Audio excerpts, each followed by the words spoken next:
Dua perang skala penuh yang dimulai 1 tahun terpisah, Perang Rusia, Ukraina, dan Arab, Israel dengan jelas menunjukkan betapa pentingnya penerbangan tempur. Kurangnya dominasi atau setidaknya keseimbangan di udara adalah alasan utama kegagalan perang besar. Serangan balik Ukraina yang dirancang untuk membebaskan wilayah selatan Ukraina yang direbut oleh Rusia termasuk Crimea, yang memberi Rusia posisi terdepan di Laut Hitam dan kita dapat melihat efektivitas Angkatan Udara Israel hampir terlihat. Ketika jet tempur dengan bintang Daud di sayapnya dan badan pesawat tentu saja meratakan STP Gaza di Hamas, kurangnya kekuatan udara dan pertahanan udara apapun bahkan pesawat F-15 yang berusia hampir 50 tahun yang terutama digunakan untuk menyerang Palestina adalah elang perkasa yang tidak dapat dilawan tetapi apa yang akan terjadi jika Iran memiliki kekuatan udara yang cukup modern? Sistem pertahanan udara. Berdasarkan sistem S-300 Pempem Rusia dan 4M1 SAM datang membantu Palestina. Iran telah mengumumkan bahwa mereka telah mencapai kesepakatan dengan Rusia untuk membeli Su-35 Fighters-nya yang merupakan generasi 4++. Bagaimana Israel dapat menanggapi hal ini dan secara umum apakah Barat memiliki pesawat yang mampu melawan senjata Rusia, China, dan Iran dengan setara? Berbicara tentang pesawat tempur modern Barat, hal pertama yang terlintas dalam pikiran adalah F-35 Lightning II pesawat tempur, generasi kelima yang menjadi tulang punggung pesawat tempur penerbangan Amerika Serikat negara-negara NATO. Dan Israel itu adalah mesin berteknologi modern yang dibangun menggunakan teknologi siluman yang dipersenjatai dengan beragam persenjataan udara ke udara. Untuk meluncurkan rudal dan bom berpemandu apakah pesawat ini cukup untuk memastikan dominasi udara? Yang pertama-tama tidak ada petir meskipun namanya keras. Kecepatan maksimumnya relatif lambat dan dalam mode afterburner yang dengan cepat membuat mesin cepat aus dan dalam banyak hal kehilangan sedikit visibilitas. Baru tahu 1930 km/jam itu mah 1,6 tanpa afterburner F-35 adalah pesawat tempur subsonik S-35 Rusia yang sama memiliki kecepatan maksimum Mach 2,3 dan tanpa afterburner Mach 1,1 baik. Rusia dan Cina memiliki pesawat tempur generasi kelima meskipun tidak sebanyak F-35 tetapi bersama dengan pesawat tempur generasi keempat. Mereka tidak menjanjikan kehidupan yang tenang bagi pesawat Amerika, dan ini tanpa memperhitungkan pertahanan udara mereka. Melihat pesawat F-35 terbang di wilayah tanggung jawabnya. Ada kecurigaan yang sangat kuat bahwa radar mereka memang melihat pesawat siluman bahkan sebelum mereka dapat menggunakan senjatanya terhadap pesawat tersebut. Jadi apa yang akan dilakukan AS untuk melawan semua ini? Jet tempur generasi ke-6 yang masuk di AS, pesawat semacam itu sedang dikembangkan di bawah program dominasi udara generasi berikutnya, disingkat program dominasi udara generasi berikutnya, dan semua pabrikan pesawat terkemuka AS, Boeing Lockheed Martin dan Northrop Grumman terlibat dalam program ini, namun yang terakhir secara resmi mengumumkan pada tanggal 27 Juli tahun 2023 bahwa mereka menarik diri. Dari program NAT jenis pesawat apa karakteristiknya yang mengesankan dapat dinilai dari proyek SR-72 yang sedang dikembangkan oleh Lockheed Martin Aviation Conor akan langsung melihat kemiripan pada singkatannya SR-72 dengan nama pesawat lain yang benar-benar legendaris SR-71 Blackbird. Pesawat pengintai ketinggian ini adalah mimpi buruk bagi pertahanan udara Soviet yang dibangun pada tahun 1964 oleh Lockheed Martin. Pesawat ini muncul di setiap medan perang mulai dari Perang Vietnam hingga konflik Yugoslavia pada tahun 1998 dan seterusnya, dari satu kali ia menginvasi wilayah udara Soviet dan Rusia dan tidak pernah ditembak jatuh.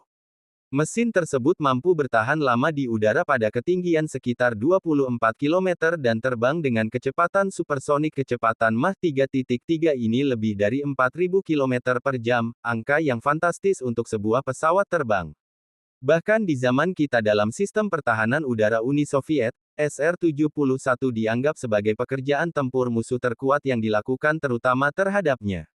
Target udara lainnya untuk sementara diabaikan menurut instruksi setelah penangkapan target, SR-71 hanya dikawal secara manual karena pesawat tersebut memiliki sarana peperangan elektronik yang efektif dan secara aktif menggunakannya selama operasi tempur, Tidak mengherankan oleh karena itu Lockheed Martin yang mengembangkan pesawat tempur generasi ke-6 menggunakan Blackbird sebagai basis. Pertama-tama perusahaan akan meningkatkan kecepatan pesawat baru secara signifikan dibandingkan dengan kinerja SR-71 yang sudah fantastis untuk terbang dengan kecepatan yang lebih tinggi lagi. Pesawat SR-72 baru ini rencananya akan dilengkapi dengan mesin jet udara aliran langsung hypersonic GP Vert yang menggunakan campuran khusus udara bertekanan super dan bahan bakar pembakaran campuran. Ini akan memungkinkan pesawat terbang dengan kecepatan hipersonik Mach 6 yaitu 7.350 kmph atau 4,570 mil per jam. Tapi, pertama-tama kita akan harus mengatasi beberapa kesulitan teknis yang terkait dengan proyek ini karena GP Vert menggunakan udara bertekanan super yang tidak disesuaikan untuk penerbangan, berkecepatan rendah. Untuk mengatasi masalah ini perancang kunci akan menggunakan dua mesin jet yang dilengkapi dengan asupan udara umum. Yang pertama adalah mesin jet yang cukup konvensional, ada rencana untuk menggunakan teknologi unit tempur eksperimental Falcon 2 sebagai mesin jet. Mesin itu akan digunakan mulai saat pesawat lepas landas hingga mencapai kecepatan Mach 3. Mulai dari kecepatan udara tersebut hingga pesawat terbang akan beralih ke penerbangan menggunakan GPW. Namun perbedaan terbesar dari pendahulunya bukanlah ini tetapi fakta bahwa pesawat pengintai SR-72 dapat digunakan tanpa pilot.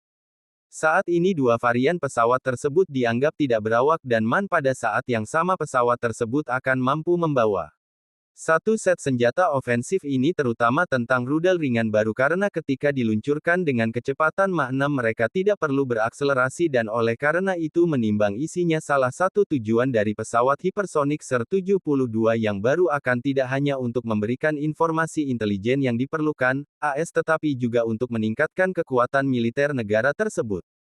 Artikel jurnal melaporkan bahwa salah satu syarat pembuatan SR-72 adalah dengan mempertimbangkan persyaratan Departemen Pertahanan AS sebagai bagian dari pengembangan dan penelitian senjata. Program ini persyaratan sebagian besar menentukan para insinyur yang terkunci berbagai aspek proyek dan waktunya. Menurut Leland, membangun SR-72 tidak akan memerlukan penciptaan teknologi baru yang mendasar. Pesawat multirole ini dijadwalkan untuk antar layanan pada tahun 2030 yang sudah dimiliki oleh pesawat SR-72 masa depan. Tambahan nama seperti yang lazim pada semua pesawat. Jika SAR adalah Blackbird maka SR-72 adalah Darkar.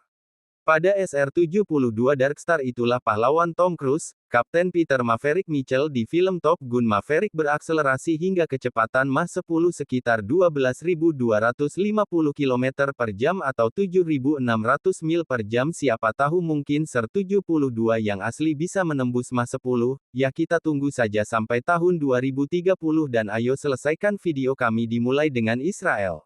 Bukan rahasia lagi bahwa negara ini tidak mengembangkan pesawatnya sendiri tetapi membelinya dari AS. Hal ini terjadi pada F-15, F-16 dan F-35 mengambil keuntungan dari kehadiran banyak insinyur dan ilmuwan berbakat di Israel yang mengabdikan sebuah pesawat yang secara signifikan meningkatkan modifikasi Israel yang diakui oleh banyak ahli sebagai pesawat paling canggih yang diserahkan kepada Israel.